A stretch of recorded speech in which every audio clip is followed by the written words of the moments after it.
இன்றே டவுன்லோட் செய்து உங்கள் ஃபேவரட் ஷோக்களை என்ஜாய் பண்ணுங்க. ஏன் தமன்னா கரெக்டா கேமரா இருக்கிற இடத்த பார்த்து தான் அந்த வால்பாறை வரதன் கிட்ட நின்னு பேசணுமா? இப்ப பாத்தியா, நாம பண்ண சொன்ன காரியத்தை சொதப்பிட்டு அவன் யாருக்கோ பண்ண கொலையில நம்மள சிக்க வைக்க பாக்குறான்.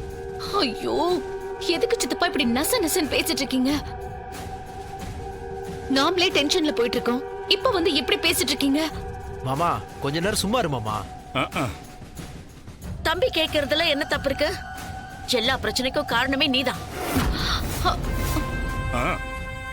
உன்னை யார் போய் வால்பாறை வரதனை பார்க்க சொன்னது?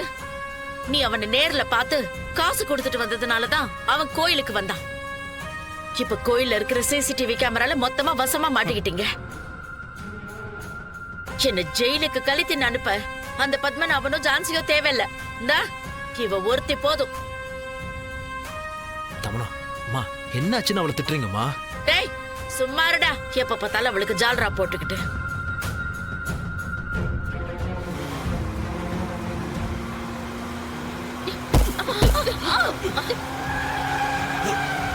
என்னாச்சு?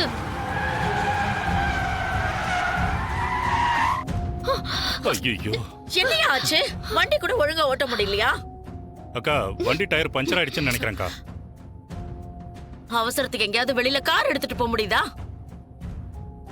எப்ப பார்த்தாலும் அவசரமா எங்கேயாவது போகும்போதுதான் ரிப்பேர் ஆகும், பஞ்சர் ஆகும், லொட்டு லொசுக்குன்னு ஏதாவது சொல்வீங்க. வண்டியை உன்னால ஒழுங்கா மெயின்டைன் பண்ண முடியாதா?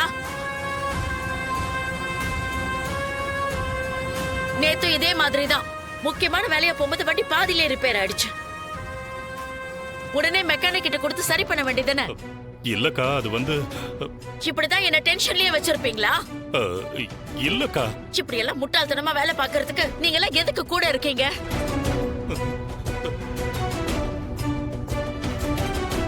சரி இருங்கக்கா, நான் இறங்கி போய் பஞ்சர் ஆயிருக்கான்னு பாக்குறேன். சீக்கிரம் பண்ணி தல. ஒரு நிமிஷம் இருங்க. இறங்கி என்னன்னு பாரு. இறங்கு மாமா. டேய் பின்னாடி டயரை பாருடா, அந்த பக்கம் டயரை போய் பாரு.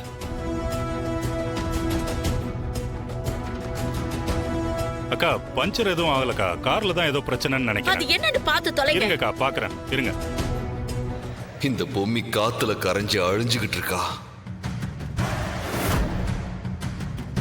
இந்த பொம்மிக்குள்ள இருக்கிற சம்யுக்த ஆத்மாவை அவளோட உருவத்துல வெளியே கொண்டு வரணும்னா அந்த ராணியை இங்கே கொண்டு வர வேண்டும். அவ்வளவுதானே ககுபரே? ஆமாம் அண்ணா. அதற்கான வேலையை நான் ஆரம்பித்து விட்டேன். இன்னும் 3 நாளிகைக்குள் அந்த ராணி இங்கே வந்துருவா. இதில் எந்தவித தடையும் இல்லாமல் அவ ஆத்மாவை வெளியே பிரிச்சு எடுக்கிறதுக்கான பூஜையை செய் ககுபரே.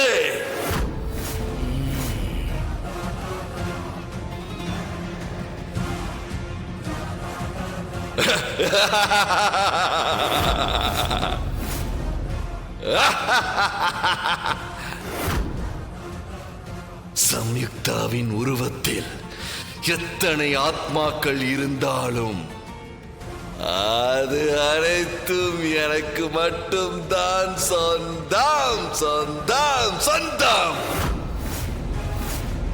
மம்மி, உன்னுடைய ஆத்மா கொஞ்சம் கொஞ்சமாக காத்தில் கரைந்து கொண்டு இருப்பதால் உன்னால் எனக்கு எந்த பிரயோஜனமும் இல்லை. ஆனால் நீ போனதும் இன்னொருத்தி வெளியே வருவாள். அவளுக்கும் எனக்கும் பூர்வ ஜென்மத்து பந்தமும் பகையும் இருக்கிறது. என்ன சம்யுக்தா, நான் சொன்னது சரிதானே? என்னோட உடல், ஆத்மா எல்லாமே என்னோட பார்த்திபனுக்கு மட்டும்தான் சொந்தம். நீ பண்ண துரோகத்துக்கும் என் பார்த்திபனை கொன்னதுக்கும் உன்னை நான் ஏன் கையால கொல்லுவேன்? நான் பார்த்திபன் மேல சபதம் செஞ்சிருக்கேன். அதை நிச்சயமா நான் செஞ்சு காமிப்பேன்.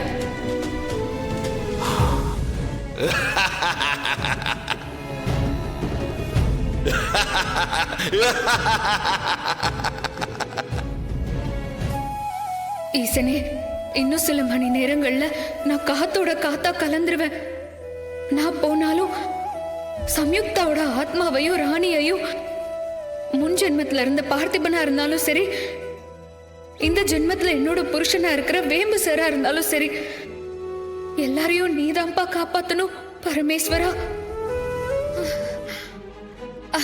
என்னாச்சு ராணி, ஏன் நின்னுட்ட? ஒன்னும் இல்ல ஜாய். ஜாய், அக்காக்கு ஒன்னும் ஆகாதுல்ல? ஒன்னும் ஆகாது ராணி. கடவுளே, பொம்மி அக்காக்கு ஒன்னும் ஆகக்கூடாது. அக்கா தான் என் குல தெய்வம். பொம்மி அக்கா எப்பவும் என் கூடவே தான் இருக்கணும். என் வயிற்றுக்குள்ளார இருக்கிற இந்த குழந்தைய நான் பெத்தெடுக்க சொல்ல பொம்மி அக்கா என் கூடவே இருக்கணும். நம்பூதிரி போன் போட்டு இவ்ளோ பதட்டமா என்னாண்ட பேசினதை பார்த்தா கண்டிப்பா அக்கா ஏதோ ஒரு பெரிய ஆபத்துல இருக்கிறாங்க பொழுகுது. ஐயோ ஈஸ்வரா, எங்களை கை விட்டுறாத. உன்னதான் நம்பி இருக்கிறோம். அக்காக்கு எதுவும் ஆகாம நீதான் துணையா இருக்கணும்.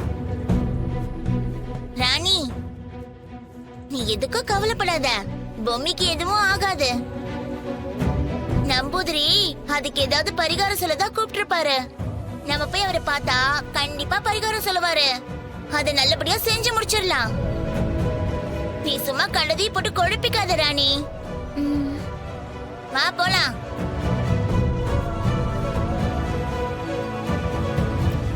சூரியன் உதிக்கின்ற போது மஞ்சள் கலந்த சிகப்பு நிறம் அதிக நேரம் இருப்பதில்லை. காரணம், இந்த உலகத்துல எதுவுமே நிலையானதில்லை. இந்த சூட்சம விளையாட்டுல பணைய பொருளா இருக்கிறது பொம்மியோ ராணியோ சம்யுக்தாவோ இல்ல. தன் உயிரை பணயம் வைக்க போறது சித்தார்த். புனர்ஜென்மத்துல சித்தார்த் தான் பார்த்திபனா இருந்தவன். சப்தார்த்த பிரத்யாயானமித ரேதராத் யாசத் சங்கா தத் பரவிபாக ஸ்மயமாத் சர்வபூத ருதக்யானாம். புனர்ஜென்மத்துல பார்த்திபன் மானிட உயிர்களுக்கும் அக்ரிணை உயிர்களுக்கும் நிறைய நல்லது செஞ்சிருக்கான். அதெல்லாம் தான் அவனுக்கு புண்ணியங்களா மாறி இருக்கு. தன் உயிரை பணயம் வச்சு அவன் போற இந்த பயணத்துல பறவைகள், தாவரங்கள், விலங்குகள், வீடு பேறு பெற்ற முனிவர்கள், இப்படி எல்லாரும் அவனுக்கு துணையா இருப்பாங்க. இருந்தாலும் அந்த விதி வலியது.